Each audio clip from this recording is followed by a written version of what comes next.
everyone, it's Brittany here with Awanari Experience, and today's tip is don't touch the wildlife while you're out in a different country. Not just the wildlife, but also I would be very cautious about petting like dogs or cats as well.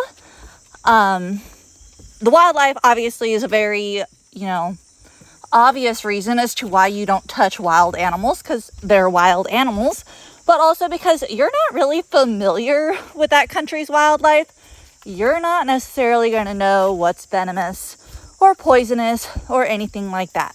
You come to a country like Peru, even the frogs here are deadly. So definitely don't just think, oh, it's so cute, I want to touch it or hold it. No, be very cautious. Also, that same theory applies to the plants.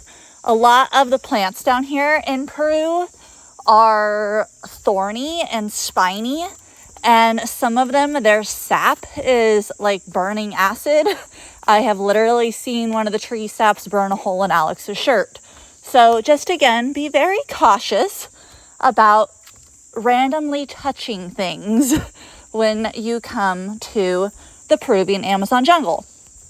But again, that rule kind of spans to other countries as well while you're traveling. And the reason why I included dogs and cats as well, like pets, in that list is because even though there are dogs and cats, and us in the United States, we tend to treat them like our fur babies. They are an extended part of our family and are very well loved, and for the most part, very well behaved as far as they have manners when it comes to being pet by people.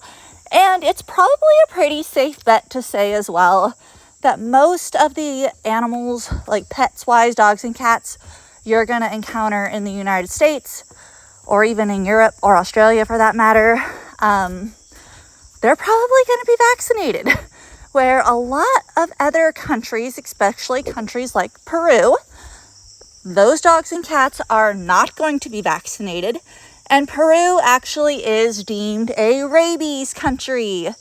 So even though I haven't seen like an obvious example of a dog or a cat having rabies, it still is existent down here. So just be careful when you go to pet somebody's dog or cat.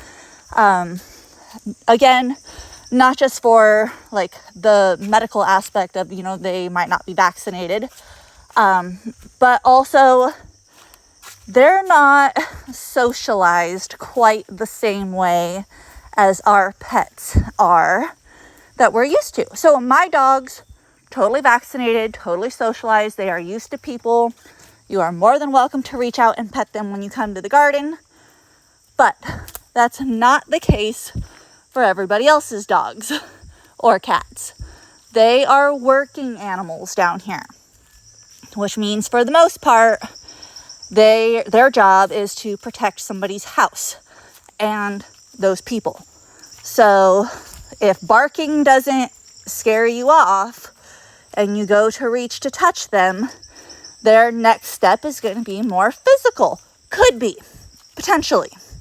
Because again, they're not socialized quite the same way. So just kind of always be aware when you're traveling that it's best to ask a local or a guide or the pet's owner, hey, can I pet your dog? Is that totally fine? And they will either tell you yes or no. But again, always a good idea just to kind of exercise caution. So yeah. Again, I'm not trying to like scare anybody from reaching out and petting, people's pets or, accidentally touching a tree or a plant or anything like that. And I'm not trying to scare you from like the wildlife. It's just good to always exercise caution, especially if you're not a local and you don't quite understand all the flora and fauna around you.